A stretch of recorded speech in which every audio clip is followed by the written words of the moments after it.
Up next, we'll meet a local rap artist who's wearing every hat from college administrator to church deacon. More on RaShad's Music with a Message next on Black Issues Forum. Quality public television is made possible through the financial contributions of viewers like you, who invite you to join them in supporting UNC TV.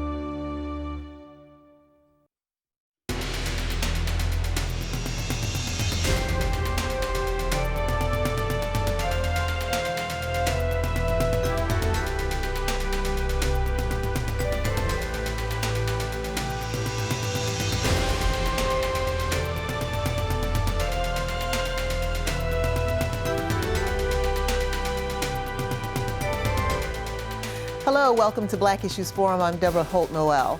If you want to get a message to young people these days, hip hop and rap music are effective ways to do it. Today we'll get to know a rap artist who's using music to try and set people on a right path. He'll perform in our studio and we'll talk to him in a moment. But first, here's a little background on today's guest, RaShad.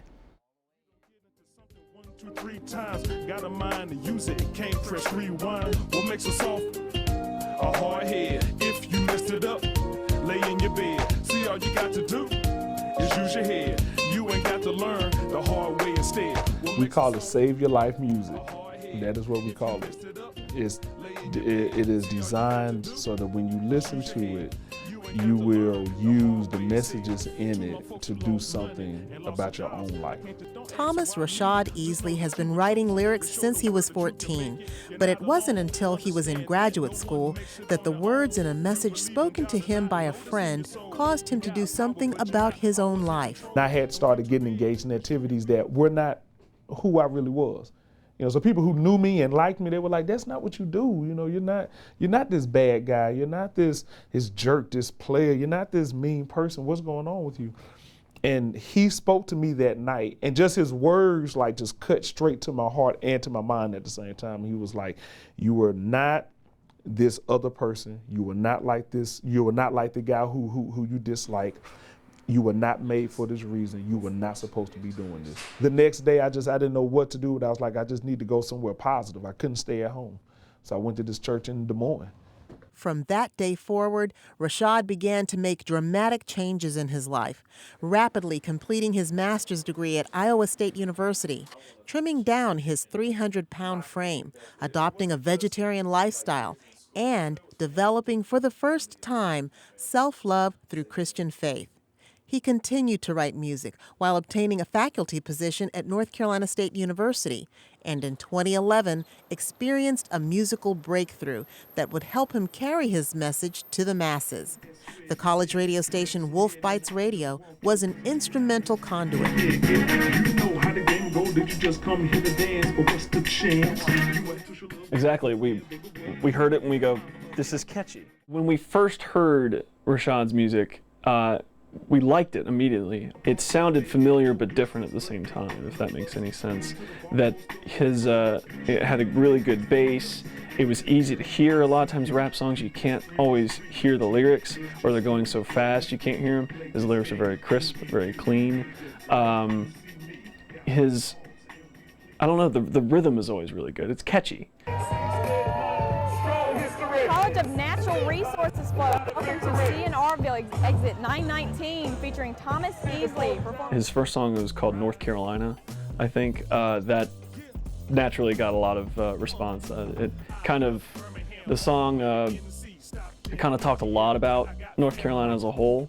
And about all the colleges, and especially around the Raleigh area.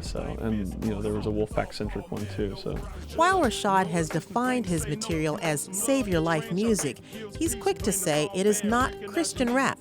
That's why some of his songs have two versions, clean and explicit. But even though he's an ordained deacon, RaShad makes no apologies in the name of keeping it real. When I'm performing, I am completely free. I say what I want to say with no apology. Just like I told you, one of my turning points was when I was listening to Outkast, Get Up, Get Out. A pastor didn't help me get to where I wanted to stop doing what I was doing. It was a hip hop group who spoke my language, who could speak to what I was doing. They understood where I was at that time. So That's what the music does, is to let them know, here again, like I said, they don't know me, because if all they know is the deacon or all they know is the man that stands up and teaches a class, they don't realize there were other things I did to get here. RaShad's music was popular among students for the beat, for the lyrical quality, and most importantly to RaShad, for the message. Through the rap music, RaShad was reaching students like sophomore Sean Bullock. I really listen to just about everything. I'm not huge on the poppy stuff, but beyond that, I listen to country, I listen to rock, I listen to hip hop and R&B. I can listen to just about everything.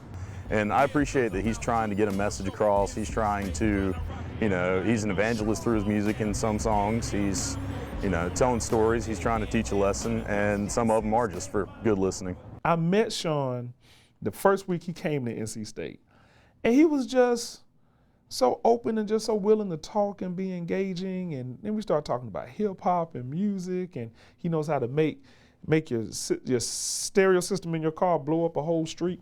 And so so he and I had that commonality when it came to music. When we meet and when we talk, we both identify as Christians. So I have a family kind of brotherly thing, thing with Sean, and that's just how we, when we see each other, we grip each other, we embrace each other.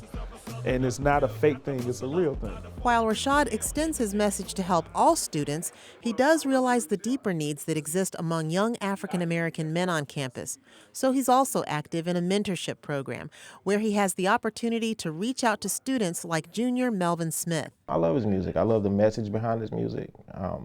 And I love that he can do something in hip hop that sometimes gets a negative view, but he can do it from a very positive perspective and still be doing all of these other positive things in his life. It means a lot for him to be an African American male here and doing so well, because that's not what we celebrate. To see somebody succeed at the things I want to be successful at and look like me means a lot. Here on the campus of North Carolina State University, Thomas RaShad Easley is making an impact as an instructor, as a mentor, and through his music. But like he said, you don't really know him until you know his music. So let's go get to know him. And how rude the day you said you loved me. Here, accompanied by singer-songwriter Laura Lynn Dossett on guitar and violinist-composer Daniel Bernard Roumain, RaShad delivers lyrics from his rap song, Use Your Head. Before you understand honor, learn humility, so you don't get into something 1, 2, 3 times. Got a mind to use it, can't press rewind. What makes it soft? A hard head. And if you mess it up, lay in your bed. It's another example of RaShad's flexibility and willingness to use every means at his disposal to practice his art and communicate a life-saving message. And now I'd like to welcome to Black Issues Forum, Thomas RaShad Easley. So glad to have you with us. Thank you, happy to be here. It's funny to watch you watch that story because it's almost like this is your life. Were you surprised to see any of that? I was like, oh yeah, I said all of that, but yes, you did. It feels different to see yourself. Well, tell us about the music video. I mean, we showed in that piece a little piece of the music video, Use Your Head, and then of course at the end we're hearing a little bit about that. Tell us a little bit about how the video was made and who's in it. Well, great. The young man that's in a relationship with the young lady, his name is Sean Giovanni. He's out of New York, and the young lady, Ashley Mills, who is the recent Miss North Carolina, congratulations, Ashley, is she's playing the opposite, and she came in just out of a whim. She was actually one of my students, and Davy Crockett is the gentleman who's sitting in the office who actually loses his job, and Dustin Duckwaller is the guy who brings the notice into him.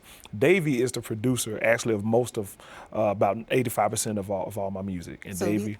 So these are local people, and the message of that one clearly is to use your head. And the gentleman at the end of the video sitting there with his hands folded, he directed the video, Ed Jansen. So. Wonderful.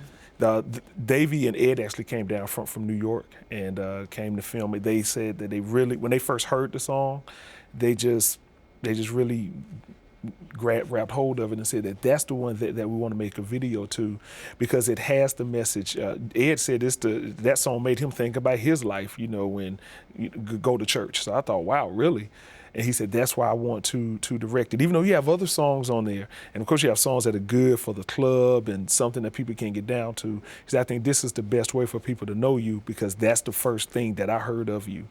And so now that I see you, I can still see all of these other chapters of your life, but it's good to know that this is where you are now, and now I just get to learn how you got to that place. And clearly, it looks like you taped some on the campus of North Carolina State University. Yes. So very much a North Carolina piece. Almost definitely. Oh, yes. Tell us a little bit about your journey. We touched a little bit on it in the piece, but you actually did have a transformative journey to where you are right now. And when you say that people don't know where you've been, talk just a little bit about where you were before your transformation. Sure. There were times when I was in a dim place, and there were times when I was in a very dark place. Growing up in Birmingham, Alabama, it is a great city. It's the birthplace of the civil rights movement. And so a lot of that has not only impacted that state, our country, as well as the world, some of that is still there. So here I am as a young man growing up in that, and I'm learning that as a black man that I can't, that there's certain places I can't go, even in this time, that there's certain people who may not like me. And I had some tough experiences. So I grew up I grew up more so not feeling like I had all of the opportunity to do everything that I wanted to do. I didn't feel like I had all of the access, but I loved to learn though. So in school, it was easy. The other things that I grew up a heavyset guy, so I wasn't the popular guy, I wasn't the cool guy, I wasn't the one that the ladies gave me their number of really talk to me. So I always felt like an outcast. I tried to be cool. I actually got burned and hurt trying to do that. So then I learned to distrust people.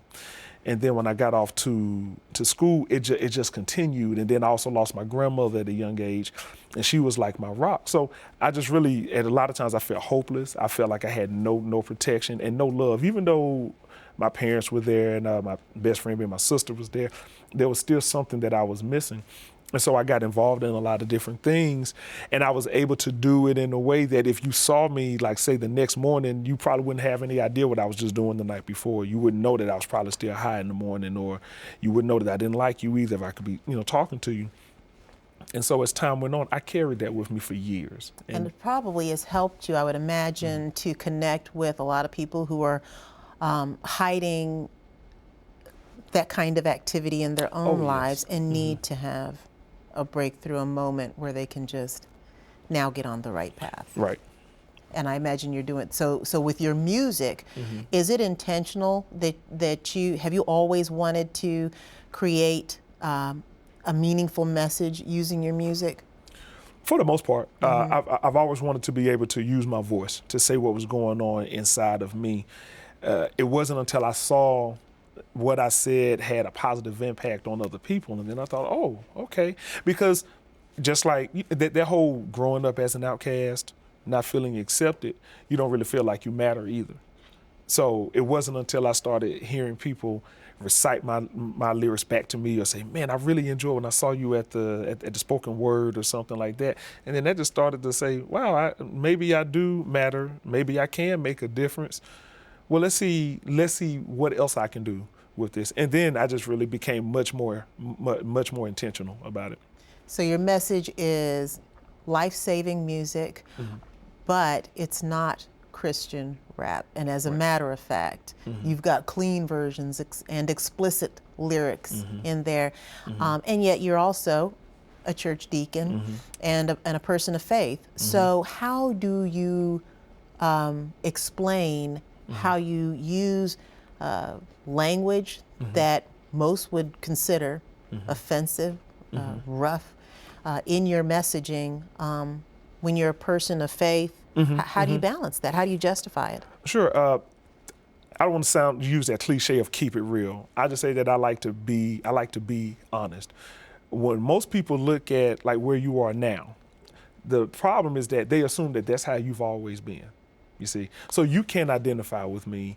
you don't really know my struggle. You have no idea where I've been. So when you try to talk to people about God or talk to people about faith, how can they really grab hold of that if it doesn't seem real? Because there's no way of you showing them how they can also travel a path where God is with them or where God can save them. But if you can go to them and say, okay, check this out. How about we open up this history book? And now see page 1, kid that hated himself. Page 2, kid that hated the world. Page 3, kid that got into fights. Page 4, kid that got beat up. And once you start showing them that, they go, wait a minute.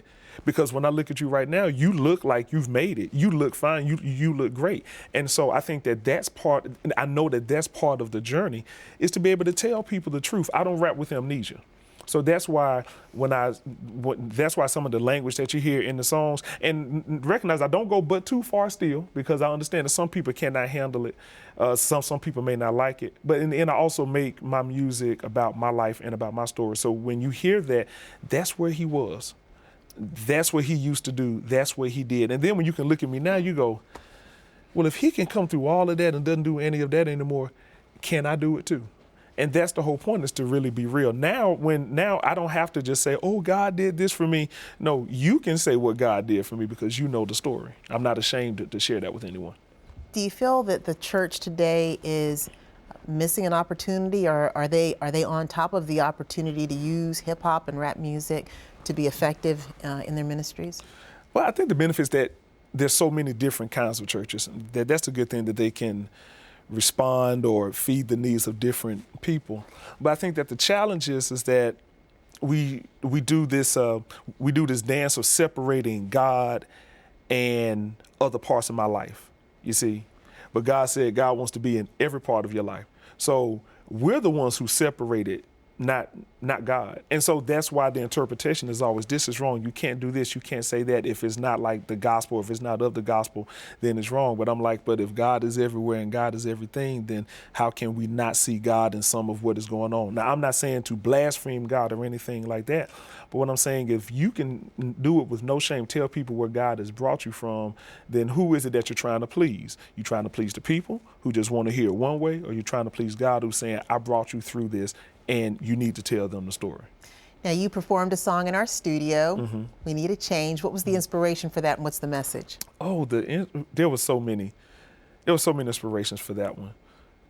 Oh, my goodness. I know you mentioned Barack Obama in it. Yes. Well, so, for example, there's so many people. So the first time he was elected, he represents so much in the black community, but in all communities, I believe. But I think that when he got elected, there were a lot of people who were like, yes, we finally got, President Obama in and everything's going to be better. And it's like, no. See, now the war is really about to begin. So when he won, that was what kind of sparked the first verse. The other thing is that I have friends who try to communicate with me, but they only text me. And that's not communicating. And so that's why the first line in the song is, we don't talk anymore, we just text it. Because we don't talk to each other anymore. So we're becoming robots where it's like the technology is taking the personalities away. And people are really just deferring to that and don't realize that there's so much that gets missed. I have friends who've been divorced and struggle with loving themselves, let alone finding love. That's why I talk about that in the second verse, and that you are beautiful, you are worthy of the love, but you have to reconcile your past. You can't expect anyone to fix you and to make you better and make you whole when you're supposed to have that on your own. And then the whole point about the kids is to let the kids know, like, girls, you can conceal it. Don't give your heart until he reveals it, that he wants you so bad he'll put you first. You have so many young ladies, beautiful queens, that are selling themselves short just because they want to be loved and be held. But it's like, you need to hold yourself. You need to be able to stand. So that's what the song is. I'm saying we need to change, and we need to tell these kids this, because no one's telling them in a way that they can receive it. Well, that's the message. And